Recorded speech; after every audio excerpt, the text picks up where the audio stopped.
Sebelum melanjutkan, jangan lupa subscribe dulu, terima kasih. Bab 349 Puncak Awal Alam Jiwa Pertempuran. Setelah mendengar apa yang dikatakan Jiang Chen kepadanya, Raja Iblis Es akhirnya merasa lega. Ia kemudian menyembunyikan kepalanya kembali ke dalam cincin penyimpanan.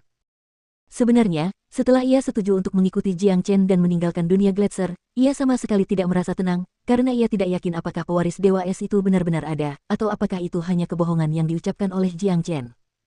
Namun, ketika ia melihat Yan Chenyu hari ini, pikirannya akhirnya tenang. Ia sangat yakin bahwa gadis muda ini adalah pewaris Dewa Es yang sebenarnya, dan melayani pewaris Dewa Es jauh lebih baik daripada tinggal di dunia Gletser yang terisolasi. Satu hari kemudian, retakan tiba-tiba muncul di seluruh kepompong perak besar di luar Yan Chenyu. Setelah itu, kepompong itu pecah dengan suara bang yang keras, menyebabkan bilah-bilah es dingin yang tak terhitung jumlahnya melesat ke segala arah. Wah! Seluruh ruangan meledak dalam sekejap. Ledakan itu bahkan mengguncang Gunung Guosan, dan energi sedingin es menutupi langit dan tanah. Dalam beberapa saat, seluruh sekte hitam ditutupi oleh energi sedingin es ini. Ketika para murid yang sedang berkultivasi merasakan penurunan suhu, ekspresi mereka berubah secara dramatis. Apa yang terjadi? Aura sedingin es itu, sepertinya berasal dari gunung milik tetua sekte Guosan. Siapa yang bisa memberitahuku apa sebenarnya yang sedang terjadi? Saya yakin itu karena murid senior Yan Chenyu telah terbangun. Saya mendengar dia memiliki tubuh 9 yin yang langka, tubuh terdingin di bawah langit. Dia telah koma karena cedera parah, tetapi sepertinya dia akhirnya bangun. Saya pikir itulah alasan mengapa kita diselimuti oleh flu yang begitu hebat. Ini menakutkan, auranya saja sudah cukup untuk membuatku merinding. Tubuh 9 yin sangat kuat. Kudengar hanya air suci 9 matahari yang bisa menyelamatkan murid senior Yan, itu sebabnya murid senior Jiang pergi ke Laut Utara untuk mencarinya. Sepertinya dia sudah kembali. Aku ingin tahu seberapa kuat murid senior Yan Chenyu setelah dia bangun, sekte hitam akan memiliki jenius tak tertandingi lainnya. Apa yang terjadi membawa kekacauan besar bagi semua murid sekte hitam, energi dingin yang intens menyebabkan seluruh sekte menjadi beku, dan suhu telah turun ke titik terendah. Namun, ketika semua tetua sekte dan murid menyadari apa sumber insiden ini, mereka tidak hanya berhenti khawatir, mereka benar-benar mulai merasa gembira. Di Gunung Guosan, Han Yan dan orang-orang lainnya tercengang dengan apa yang mereka lihat. Setelah ruangan itu runtuh, Jiang Chen dan Yan Chenyu muncul di hadapan mereka. Mereka berjalan mendekat, semua mata tertuju pada Yan Chenyu. Saat ini, Yan Chenyu bagaikan sumber utama dari semua energi sedingin es. Tubuhnya terus-menerus memancarkan energi, membuatnya tampak dingin sekaligus suci, seolah-olah dia adalah dewi yang tertidur di dalam Gletser dan hendak bangun. Wanita yang cantik sekali. Ketika Nangong Wentian melihat Yan Chenyu, dia pun tak kuasa menahan diri untuk memuji kecantikannya, hanya gadis seperti ini yang cocok untuk Little Chen, tak heran dia bekerja keras untuknya. Garis keturunan tubuh 9 yin telah sepenuhnya terbangun. Lihat, aura Little Yu telah mulai meningkat, kata Big Yellow.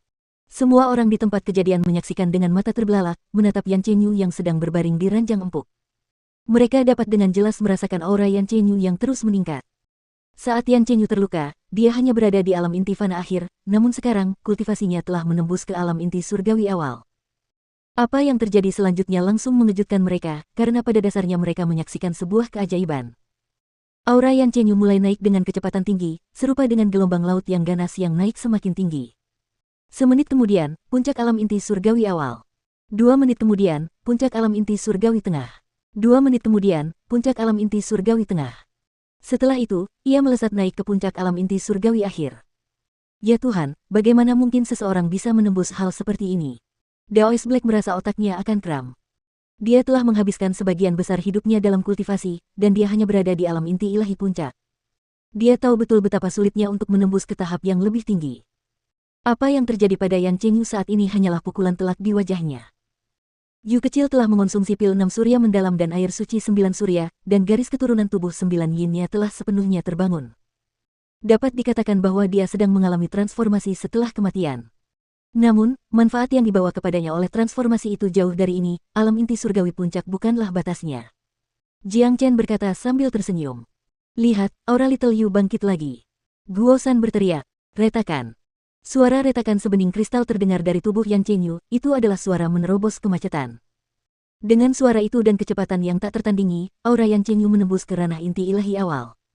Namun, ini bukanlah akhir.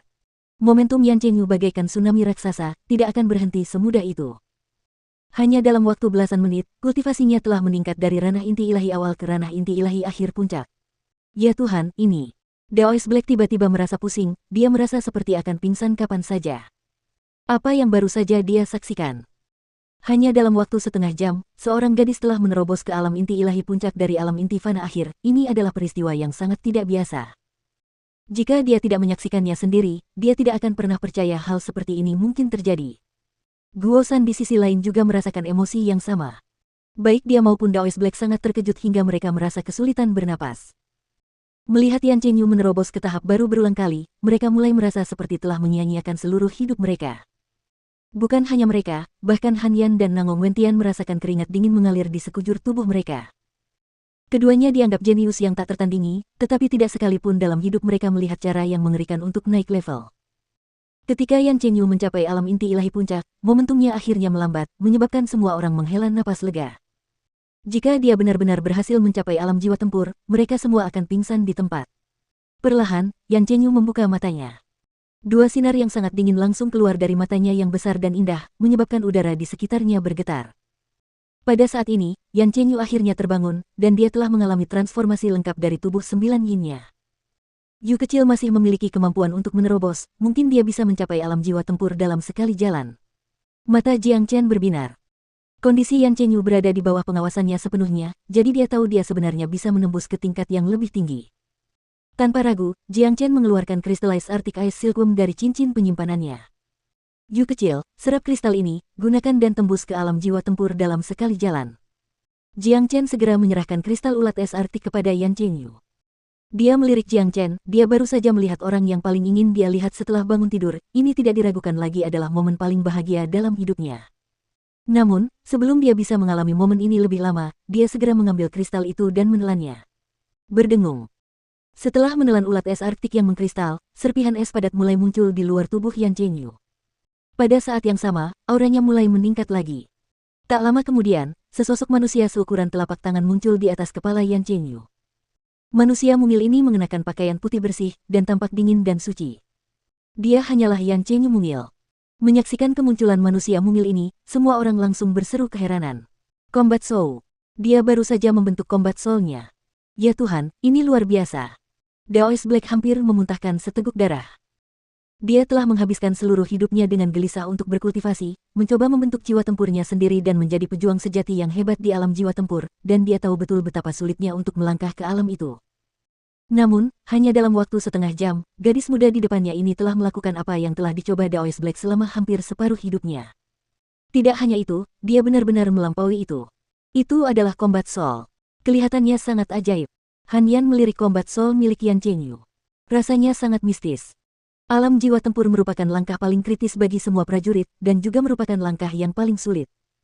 Saat melangkah ke alam ini, inti ilahi akan berubah menjadi jiwa tempur yang sesungguhnya, benar-benar terlepas dari alam dasar. Saat seorang prajurit jiwa tempur puncak memahami kekuatan dimensi, jiwa tempur akan berubah sekali lagi, dan akan mulai membawa aura raja. Pada saat itu, seseorang akan menjadi prajurit raja tempur yang sesungguhnya.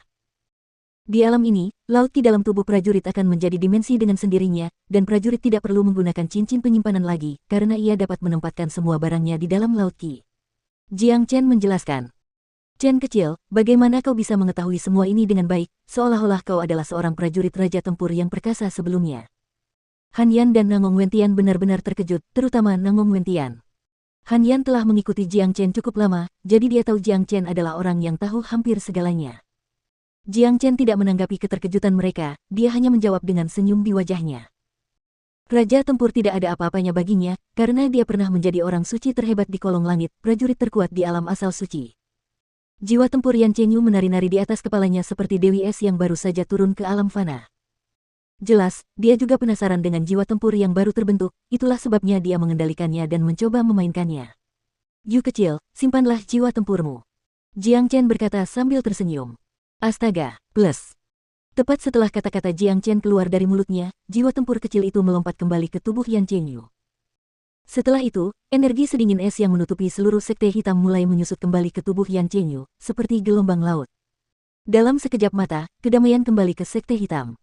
Tekanan yang menyebabkan semua murid menderita juga menghilang, menyebabkan mereka menghela napas lega. Berada di bawah tekanan suhu rendah seperti itu terasa sangat mengerikan. Chen GG. TL, kakak Chen. Yan Chenyu tiba-tiba melompat dari lantai dan melemparkan dirinya ke pelukan Jiang Chen. Dia melingkarkan kedua lengannya erat-erat di sekitar Jiang Chen, dan menempelkan wajah cantiknya di bahunya. Dia tidak dapat menahan air matanya agar tidak mengalir, seperti anak kecil yang telah diganggu oleh seseorang dan tiba-tiba melihat orang yang paling berharga dalam hidupnya. Baiklah, Yu kecil, semuanya baik-baik saja sekarang. Jiang Chen menepuk bahu Yan Chenyu dengan lembut. Batuk, batuk. Han Yan terbatuk pelan beberapa kali, berusaha mengingatkan Jiang Chen dan Yan Chenyu bahwa masih ada beberapa pria bersemangat di sekitar mereka yang tidak bisa mereka abaikan begitu saja. Baru sekarang Yan Chenyu menyadari ada pria lain di sekitarnya. Dia segera mendorong Jiang Chen seperti kelinci yang ketakutan, wajahnya memerah. Haha. Melihat ini, Namong Wentian dan yang lainnya mulai tertawa terbahak-bahak. Bahkan Jiang Chen pun tertawa di sampingnya. Hari ini adalah salah satu hari yang paling membahagiakannya, karena Little Yu akhirnya terbangun dan pulih sepenuhnya.